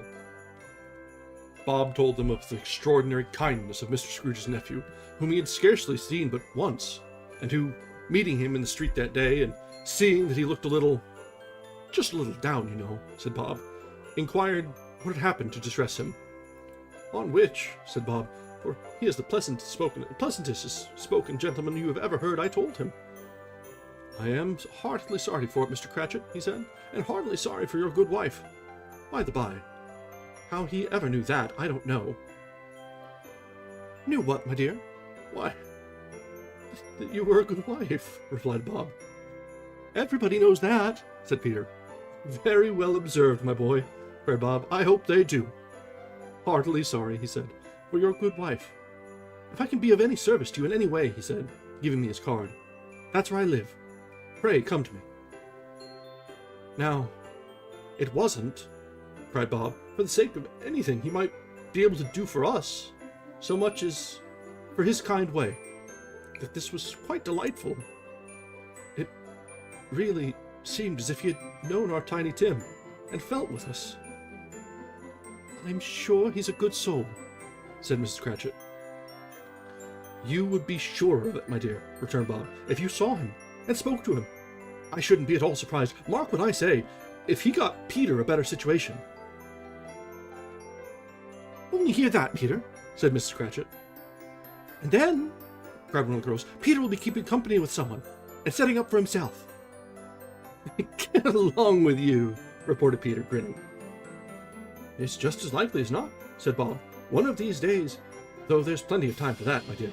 But, however, and whenever we part from one another, I am sure we shall none of us forget poor Tiny Tim. Shall we? Or this first parting that there was among us? Never, father, cried they all. And I know, said Bob, I know, my dears, that when we recollect how patient and how mild he was, although he was a little child, we shall not quarrel easily among ourselves, and forget poor Tiny Tim in doing it. No, never, father, they all cried again. I am very happy, said little Bob. I am very happy. Mrs. Cratchit kissed him. His daughters kissed him. The two young Cratchits kissed him, and Peter and himself shook hands. Spirit of Tiny Tim, thy childish essence was from God. Spectre, said Scrooge, something informs me that our parting moment is at hand. I know it, but I know not how. Tell me what man that was, whom we saw lying dead. The ghost of Christmas yet to come conveyed him, as before, though at a different time, he thought. Indeed, there seemed no order in these latter visions, save that they were in the future, into the resorts of businessmen. But he showed him not himself. Indeed, the spirit did not stay for anything, but went straight on, as to the end just now desired, until besought by Scrooge to tarry for a moment. This court, said Scrooge, through which we hurry now, is where my place of occupation is, and it has been for a length of time. I see the house. Let me behold what I shall be in days to come. The spirit stopped. The hand was pointed elsewhere. The house is yonder, Scrooge exclaimed. Why do you point that way? The inexorable finger underwent no change. Scrooge hastened to the window of his office and looked in. It was an office still, but not his. The furniture was not the same, and the figure in the chair was not himself. The phantom pointed, as before. He joined it once again, wondering why and whither he had gone, accompanied it until they reached an iron gate. He paused to look round before entering. A churchyard. Here, then, the wretched man whose name he had now to learn lay underneath the ground. It was a worthy place, walled in by houses, overrun by grass and weeds, the growth of vegetation's death, not life, choked up with too much burying, fat with repleted appetite, a worthy place. The spirit stood among the graves, and pointed down to one. He advanced towards it, trembling. The phantom was exactly as it had been, but he dreaded that he saw new meaning in its solemn shape. Before I draw nearer to that stone to which you point, said Scrooge, answer me one question. Are these the shadows of the things that will be, or the shadows of things that may be only? Still the ghost pointed downward to the grave by which it stood. Men's courses will foreshadow certain ends, to which, if persevered in, they must lead, said Scrooge. But if the courses be departed from, the ends will change. Say it is thus, with what you show me. The spirit was immovable as ever. Scrooge crept towards it, trembling as he went, and, following the finger, read upon the stone of the neglected grave his own name, Ebenezer Scrooge.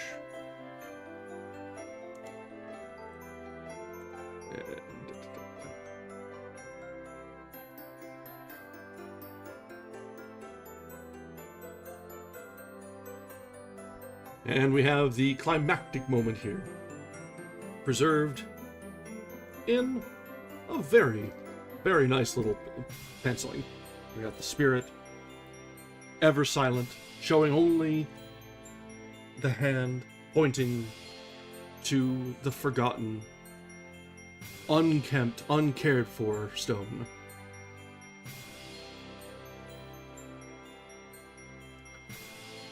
Am I that man who lay upon the bed? He cried upon his knees. The finger pointed from the grave to him, and back again. No, spirit! Oh, no, no! The finger still was there. Spirit! He cried, tight clutching his rope. Hear me! I am not the man I was. I will not be the man I have been but for this intercourse. Why show me this, if I am all past all hope? For the first time, the hand appeared to shake. Good spirit, he pursued, as down upon the ground he fell before it. Your nature intercedes for me and pities me, assures me that I may yet change these shadows you've shown me by an altered life. The kind hand trembled.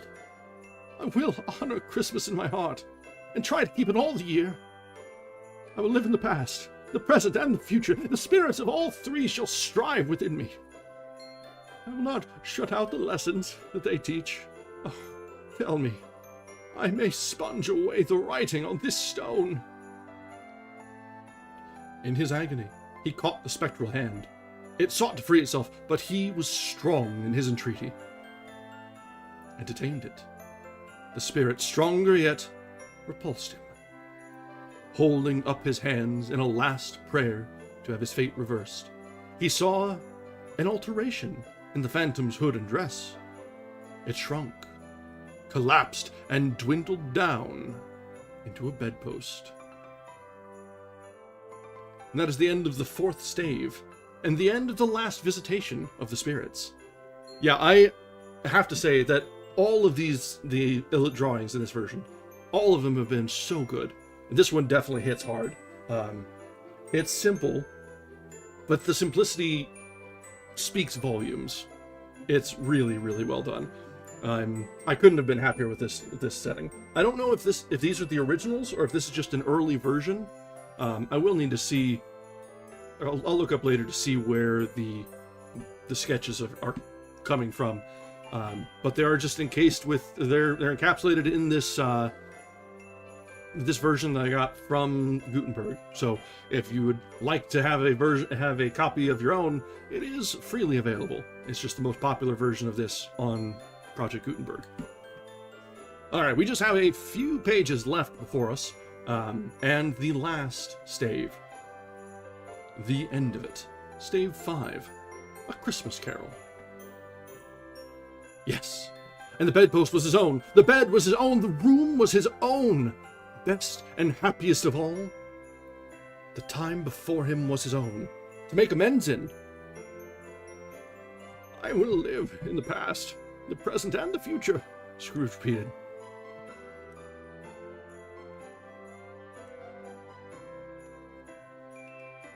Sorry, I had to rearrange this. Scrooge repeated as he scrambled out of bed. The spirits of all three shall strive within me.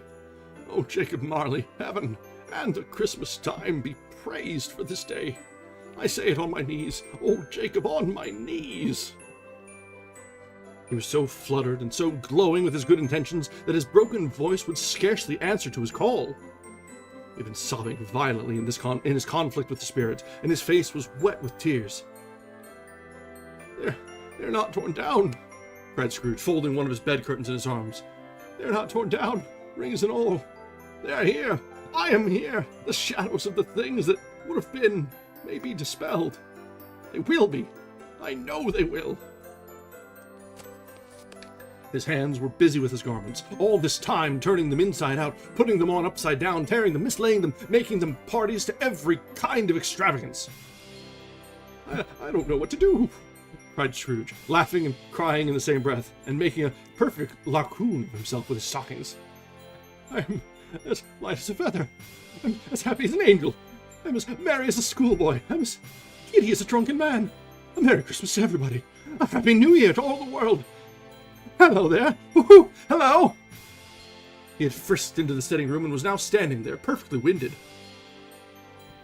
There's the saucepan that has the gruel in it, cried Scrooge, starting off again, and going round the fireplace. There's the door, by which the ghost of Jacob Marley entered. There's the corner, where the ghost of Christmas present sat. There's the window, where I saw the wandering spirits. It's all right. It's all true. It all happened. Really, for a man who had been out of practice for so many years, it was a splendid laugh. A most illustrious laugh. The father of a long, long line of brilliant laughs. I don't know what day of the month it is, cried Scrooge. I don't know how long I've been among the spirits. I don't know anything. I'm quite a baby. Never mind, I don't care. I'd rather be a baby. Hello, whoop, hello there. He was checked in his transports by the churches ringing out the lustiest peals he had ever heard. Clash, clang, hammer, ding, dong, bell, bell, dong, ding, hammer, clang, clash. Oh, glorious, glorious.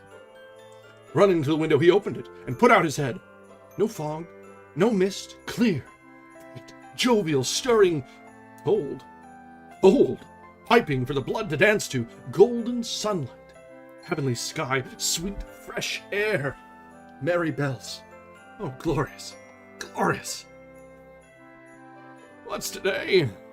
Cried Scrooge, calling downward to a boy in Sunday clothes, who perhaps had loitered in to look about him. Eh? Returned the boy with all his might of wonder. What's today, my fine fellow?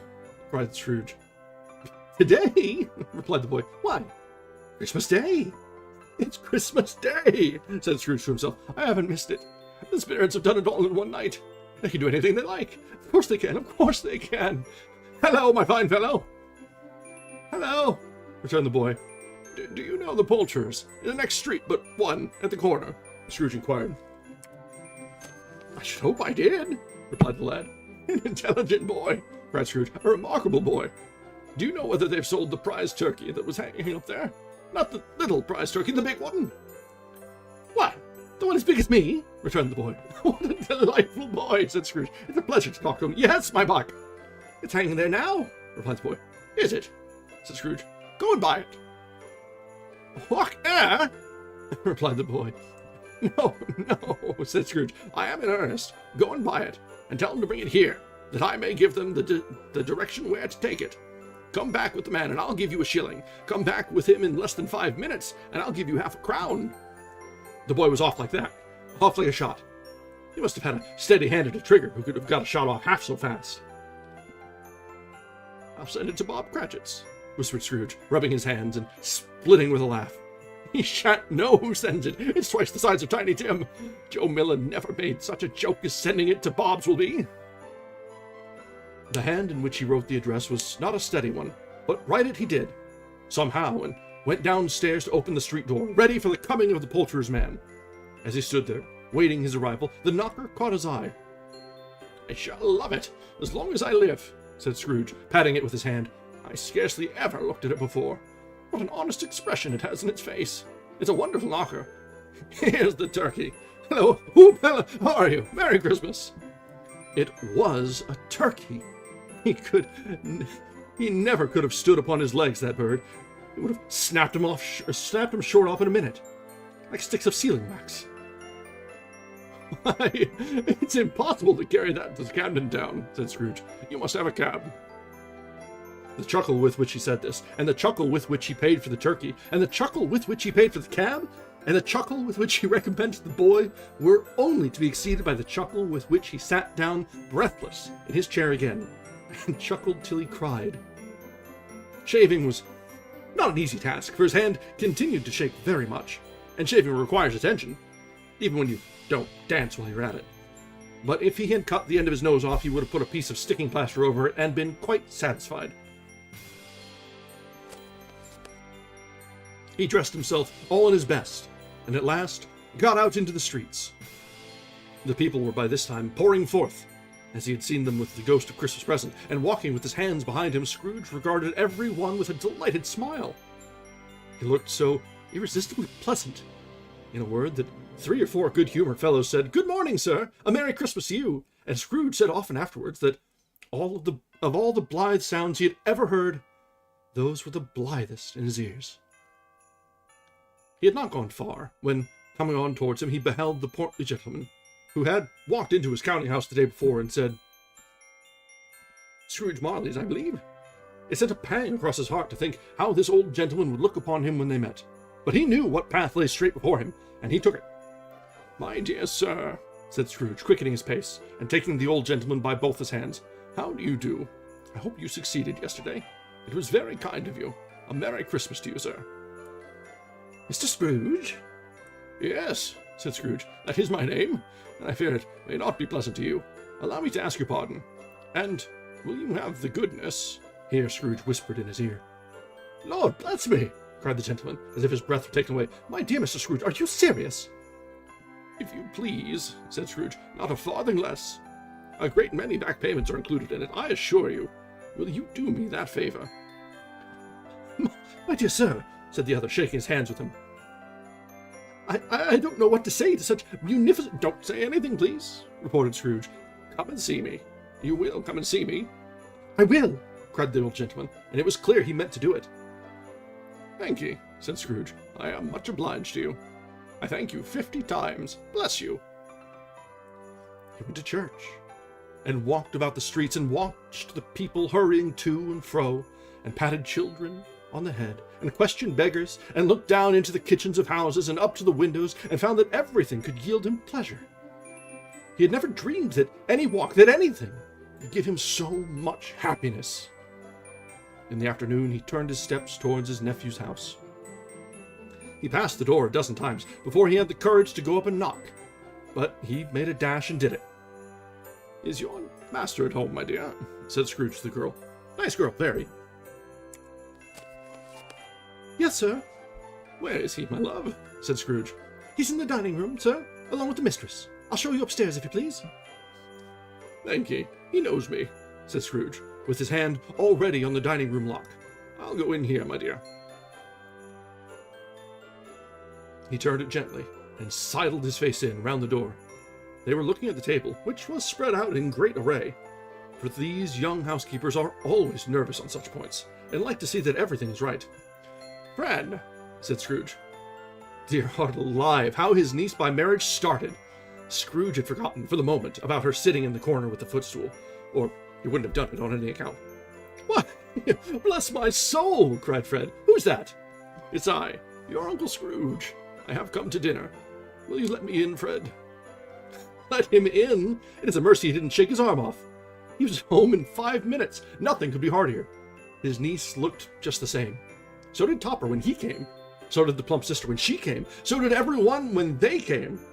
Wonderful party. Wonderful games. Wonderful unanimity. Wonderful happiness. But he was early at the office next morning. Oh, he was early there. If he could only be there first and catch Bob Cratchit coming late, oh, that was the thing he had set his heart upon. But he did it. Yes, he did. The clock struck 9. No Bob. A quarter past. No Bob. He was full 18 minutes and a half behind his time. Scrooge sat with his door wide open. He might see him come into the tank.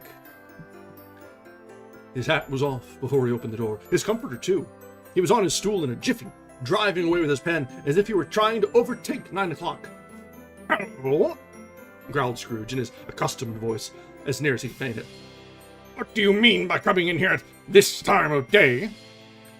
I am very sorry, sir," said Bob. "I am behind my time." "You are?" repeated Scrooge. "Yes, I think you are. Step this way, sir, if you please." It's only once a year, sir, pleaded Bob, appearing from the tank. It shall not be repeated. I was making rather merry yesterday, sir.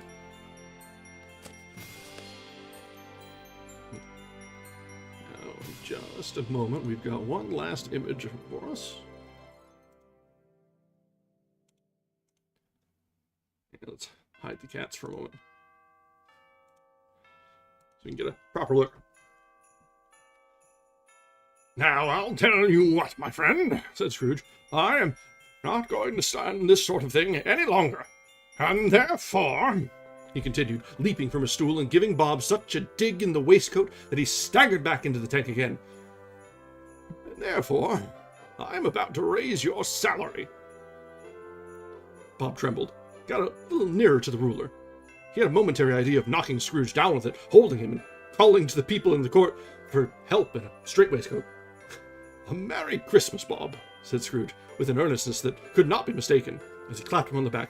A merrier Christmas, Bob, my good fellow, than I have ever given you for many a year. I'll raise your salary, and endeavor to assist your struggling family, and we will discuss your affairs this very afternoon, over a Christmas bowl of smoking bishop.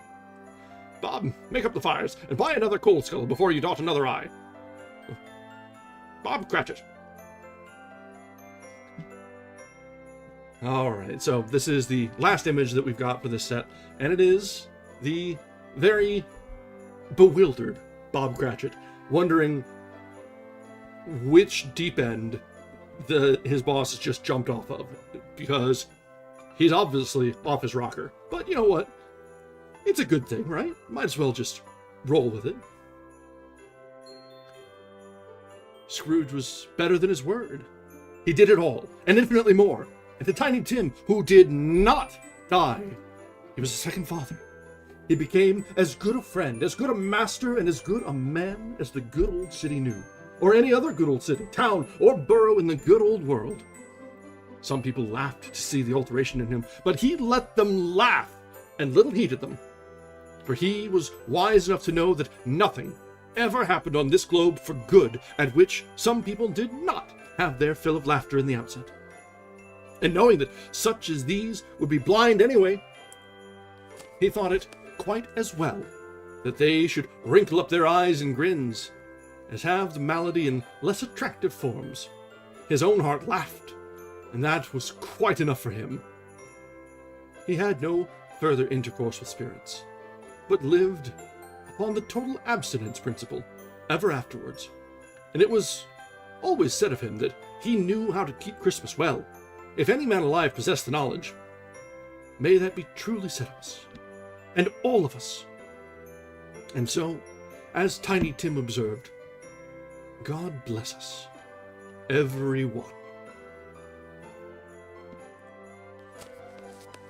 And that is the end of Charles Dickens' A Christmas Carol. And we hit it right on the spot. Wow. About 30 seconds to spare for our normal scheduled time. I expected to have to run over tonight. Yeah, you're right. That is a very... All right, but usually this sort of life-altering experience comes in the form of a certain fungus rather than particularly good brownies. But, you know, it's fine. It's fine.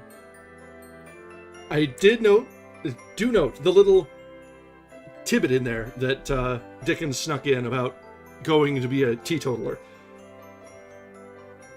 So don't need to. Some things didn't age quite as well. It's okay to have a little bit of touch of the spirits here and there. I'm just in coffee now, but you know what? It's fine every once in a while.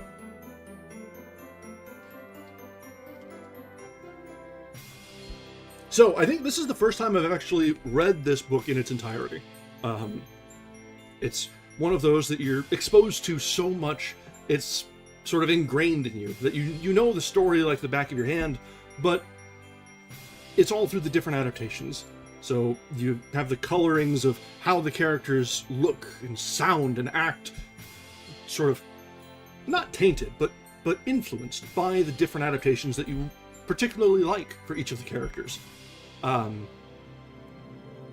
see it in the original like this, even without that tainting, to show what it originally was, it's very different, very telling.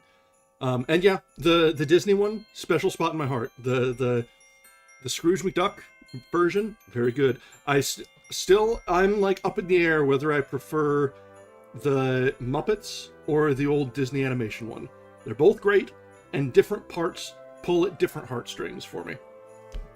There are other versions, but those are the two that always get me.